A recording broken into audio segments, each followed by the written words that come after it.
Sama natin si parang Jason Nuerte. Kakagaling lang sa training sa Badit po. Ngayon, nadatnan kita. Parang Jason, bati ka.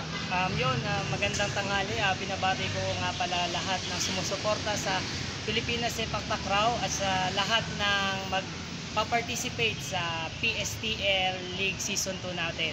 Maraming salamat sa suporta niyo. Okay, Sir Jason, kamusta ang training ngayon sa ating national team? Nadatnan kita kanina bago ako pumunta ng conference hall. Kamusta ang progress niyon? Lalo na, of course, may mga tournaments kayo na sasalian for this year.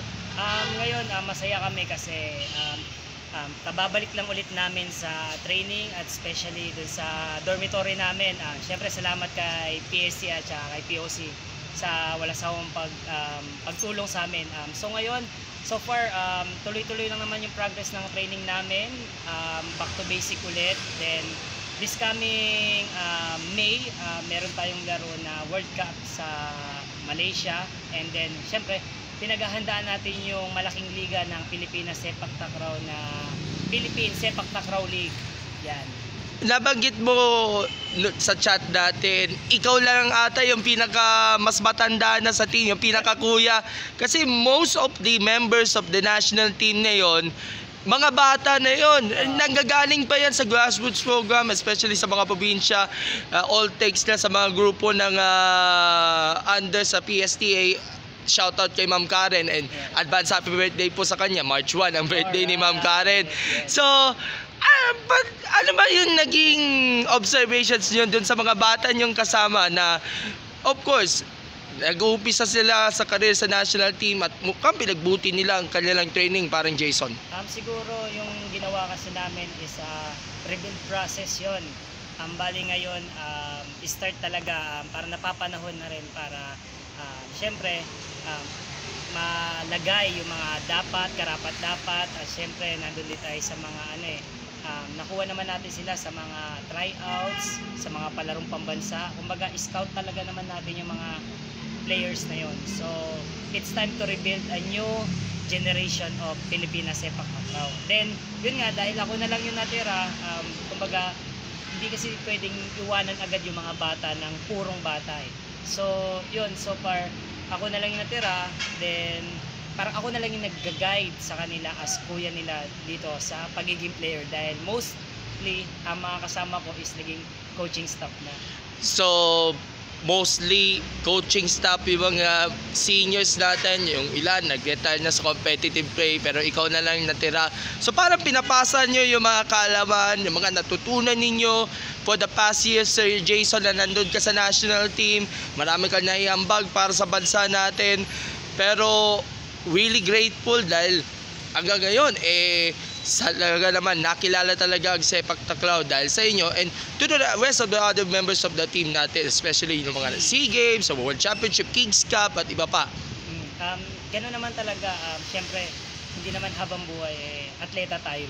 So kailangan natin ipasa sa mga bata na nangangarap na maging kami para pagdating ng panahon sila naman yung makikilala at tumuloy-tuloy ang paglaganap ng magandang sa Pilipinas Sepak Takraw. Lastly, ilaabangan natin itong professional league ng Sepak Takraw. What are your thoughts nga pala? Malapit na yung mga regional qualifiers sa Mindanao, Visayas, and Luzon. Yes. Para at least makatulong man lalo sa pag-discover. Of course, sa talent identification ng ating Sepak Takraw sa Jason. Yun kasi ang layunin kasi noong Pilipinas Sepak Takraw League Season 2 na to is to promote Sepak Takraw sa Pilipinas dahil siyempre nakikita naman natin na nagiging maganda naman ang campaign natin sa mga international.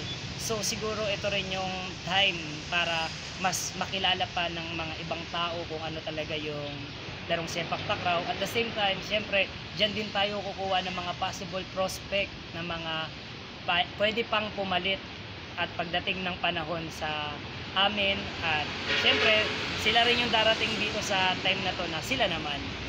By the way, shout out Commissioner Bongku, nandun siya, ang ating lady commissioner.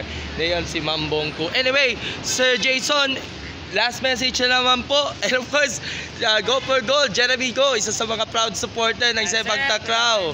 Ayun. So, mensahe na lang, and of course, pasasalamat on behalf of the Philippine Sepak Takraw team sa inyong suporta. Maybe, ipromote mo na rin yung negosyo nyo.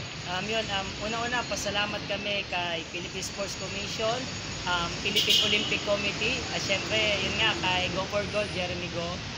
Maraming salamat. Tingog Party List, yan, salamat sa pagsuporta sa PSTL, Milo, Pucaris Sweat, sa lahat ng sumusuporta para mabuo yung liga, at syempre, dun sa mga dito sa Pilipinas Sepak Takraw, at sa mga sumusuporta na manunood, naway huwag kayong magsawa na sumuporta para dumating yung panahon na mas maging malaki pa ang Takraw community sa Pilipinas. And inaasahan natin na mas magiging mabunga ang medal harvest ng ating Sepak Takraw team, and of course, dadami pa mga produkto ng ating Sepak Takraw community, at of course sa mga clubs natin sa mga probinsya. Tatandaan natin yan in the coming years to come. Sir Jason, salamat, at of course on the short notice na interview kita, dadaanan na rin ang training dyan sa badminton hall. Maraming salamat. Pero haabahan natin ang usapan very soon sa mismong badminton hall para makakagyan sa training. Alright, so thank you so much, and God bless you. God bless. Alright.